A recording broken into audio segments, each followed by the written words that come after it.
How can you balance hustle and flow so that you can build a successful and sustainable business? From my experience, having run my own company for almost a decade and coached loads of entrepreneurs on how to build a success business, I've realized that one of the pillars, one of the key elements is to be able to have this great balance between this hustle mode and this more intuitive flow. So, where do we begin? Number one, the first step is to define your priorities. This all begins by having a very clear vision where you want to be in 3 to 5 years. And from there, you drop down and you look at what are your core priorities over the next year. And then you nail it down to month, week, and day. If you do this in this sort of pyramid way by starting with your core vision and then going down all the way to your daily priorities, this ensures several things. First of all, you won't go too far off track from your core vision. Also, you'll stay aligned with your why, and it will help you to see how each daily step is contributing to that overall vision. So it's a lot more encouraging and motivating when you see that your daily steps are linked to this overall overarching vision. You can track all of this in Notion, for instance. I have different templates for the week, the day, the month, and this helps me to see the main outcomes per day, per week, per month, per year, and helps me to stay on track. So this is one key tool that can help you to stay on track, to balance this hustle and this flow. So that was a tip number one. Be really clear on your priorities and make sure that you have somewhere where you're tracking them. The second aspect, so number two, is to look at high impact activities.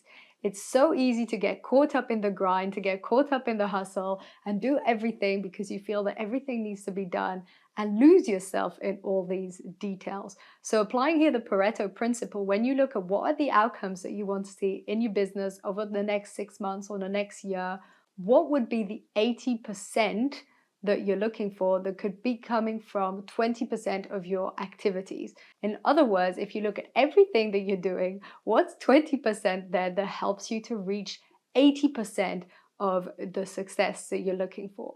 Very often we're diluting our focus, we're diluting ourselves in a million different activities when really there are 2 or 3 key activities that generate the most results. So these are your high impact activities.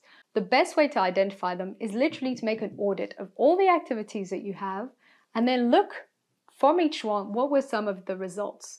And you can also do it the other way around. Look at the core top results that you're most proud and you're happiest in your business, certain of the clients that you love working with, certain results that you've obtained that you're particularly proud of. And then look back, what were some of the initial activities that generated it?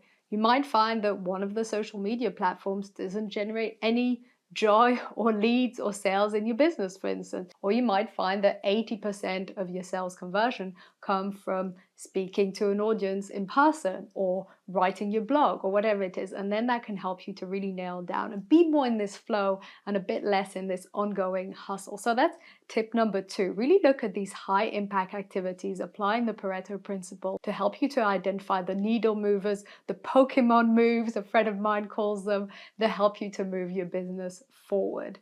Number three, monitor your energy levels and work according to them. Once more, it's so easy to get caught up in that drive, that excitement, that passion to achieve all the different things that you're after in your business and to neglect your energy. But this always comes at a cost, because later on, when you've been doing this for years and years, you don't have the inner fuel and ability to then deliver to the same level. And you will start to feel it, your clients will start to notice, people around you will feel it. And ultimately, this can also lead to burnout or even depression or many other different mental health conditions. So we want to be very mindful of our energy levels. This means in practice, monitor during the day. When is it best for you to do your deep work? For many of us, it's first thing in the morning. Some people love working in the evenings, late at night. Look at when's the best time for you to do that deep work and really block it out. And on the other side, think of when's the best time for you to be creative and brainstorm and come up with all these different projects and ideas. And when would be a good time for you to schedule and block all of your calls?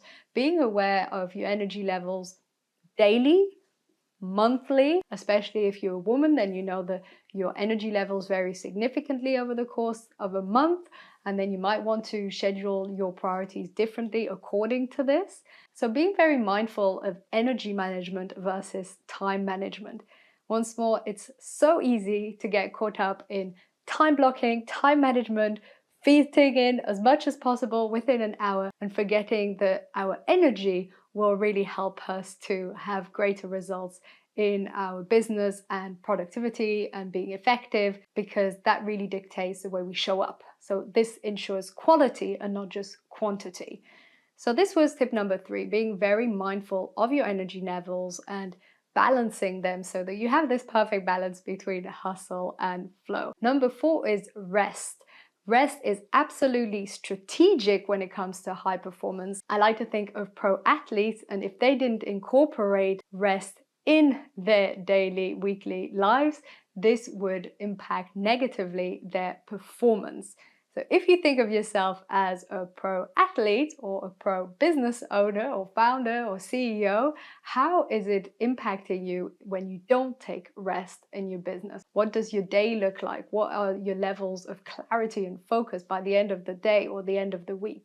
And instead, how can you pivot this to incorporate some strategic, brief 10-15-minute walks during the day to pause, to breathe, to process information, to brainstorm? And how can you use this to balance this hustle and flow and to help you to be more aligned also with your core priorities and not get too caught up in the daily urgency? So that was number 4, making sure that you incorporate strategic rest during the day. Number 5 is trust your intuition. When we are focusing on our business, we can get caught up in the data, and data does matter and make a difference, but it can take us away from our natural intuition. The more we cultivate the ability to listen to our gut feeling and to follow that key intuition, the better it will help us to not just force for the sake of forcing, but going a little more with the flow, growing with more ease and joy along the way, and not just forcing ourselves to deliver for the sake of delivering. This is such a fundamental aspect because it's so easy to be caught up in all of this grinding and hustling and forgetting to be in tune with ourselves and to listen to that inner voice. So that's why intuition, which is point number 5, is so important. And I've done a whole other video that I'll link below on how we can develop and listen more in tune to our intuition. Number 6 is progress. We want to make sure that we are measuring our success based on progress and not on perfection. This means looking at what are some wins that you're doing along the way, what are some things that are really making a difference, and not getting into this mindset of everything needing to be perfect. We often believe that if it's not perfect, then we can't ship it or deliver it, when in fact it's by delivering it regularly, even though it's not perfect, that we learn the most, that we experiment the most, and this helps us and supports us to deliver and continuously grow on our business in a way that's more natural. Because if we wait for everything to be perfect, by the time we deliver it, maybe things have changed. And it's also possible that we never get to the point of delivery. So we want to make sure that we're not getting stuck in this analysis paralysis of perfection, which is so common. So focusing on this progress and not just perfection. Number 7 is presence. When you are multitasking during the day, rushing from one urgent thing to the next, you are not present. How do you know if you're present? Because it's a word that's thrown around a lot. What does it actually mean? What it means is this inner calmness where instead of having a million different thoughts at the same time, you have a clear funnel vision on exactly what you're doing right now. You're single tasking, you're focused, you're clear, you're calm, you're aware of yourself, of your surroundings, of your own breath. This is what presence looks like. The opposite of presence is constantly multitasking. Everything feels chaotic, a million different thoughts at the same time, not being able to finish all of those thoughts, not even knowing which activity you're doing or why you're doing it, and suddenly asking yourself, how did I end up here? That's the opposite of being present. This is when we are getting into all of these different activities without clear intention and presence.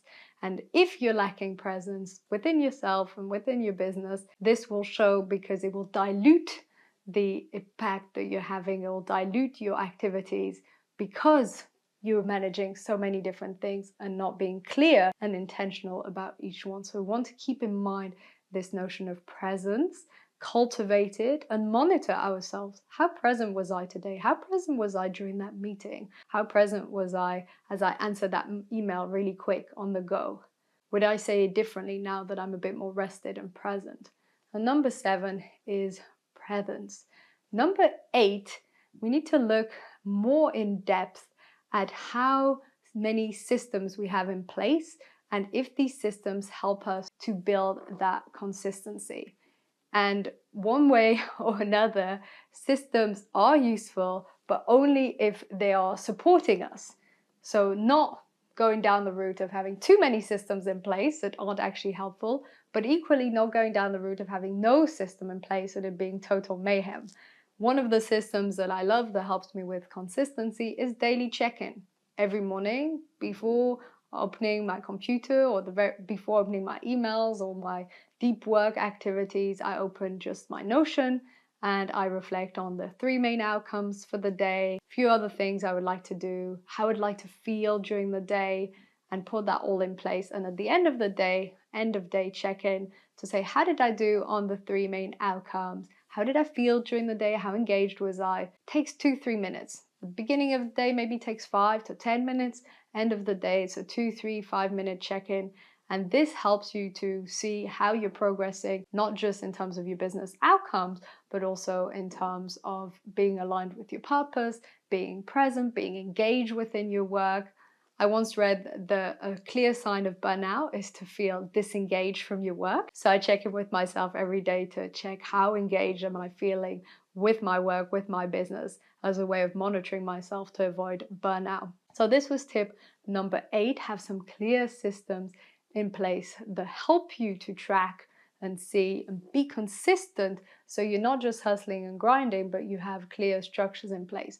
They can be very simple, it doesn't have to be very elaborate. Often the less tools the better, but simple things like this daily check-in can really support you to grow your business in a strategic way and to balance this hustle and flow. Number 9 is highly related to this number 8, which is make time for reflection.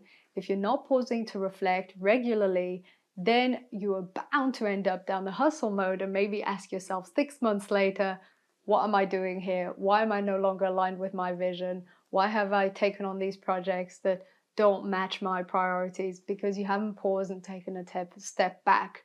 I know from experience that creating time for reflection can be a challenge. It's important to notice that if you're too much in the doing of things and not taking enough pause to reflect on what you've learned, on the successes, on the failures, and also on being radically honest with yourself.